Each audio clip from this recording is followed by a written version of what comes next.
I recall that Paul took a very long time over this, and we were starting to look at our watches and thinking, but if he doesn't get a move on, he's going to run out of time altogether. But I knew that if I got that right, that take, the audience would be sucked into the story, somehow. Paul Joyce, bless his heart, came, as many other directors new to the show had come, Lovett Bickford, another one, came with wonderful ideas about how it was all going to happen and how they were going to make the best ever Doctor Who episode. I was trying to bring a film consciousness to bear on TV. I think he was not over-experienced, you would say. And I think he found that when we got to the studio that things were getting slightly tricky. One thing became apparent, and that was the ambitiousness of Paul's concept for the production. You can do it in terms of, I think, energy and drive and all that stuff, but if you start wishing you could do things that would have been done in a feature film version, then you're going to be disappointed. And it was pretty clear to me, and it must have been clear to everybody else, that he actually wasn't going to make it. You don't say, I'm trying to contort the system, make it into a film studio, or whatever. You don't say that. You just incrementally try and do it.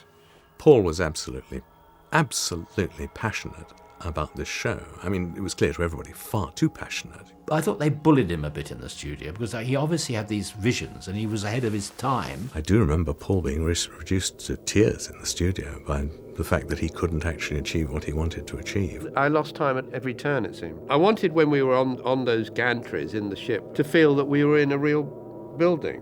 Oh, this is an unsafe set. You can hear it.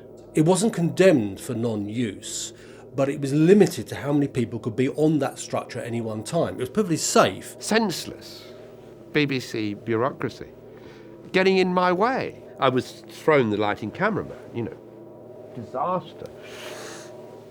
For me, to work with somebody who was deeply unsympathetic to my way of working.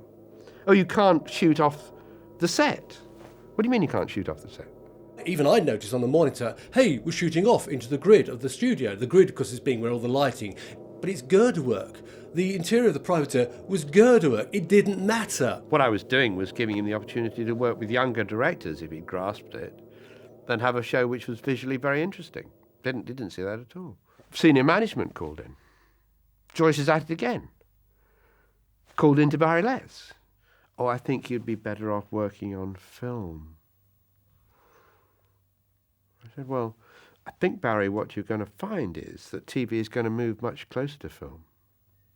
And probably you'll have retired by then. But actually, I think I'm the future and you're the past, The cameras were Daleks. You got 6 or 8 of these things on the floor. They do things like sitcoms and chat shows very well indeed.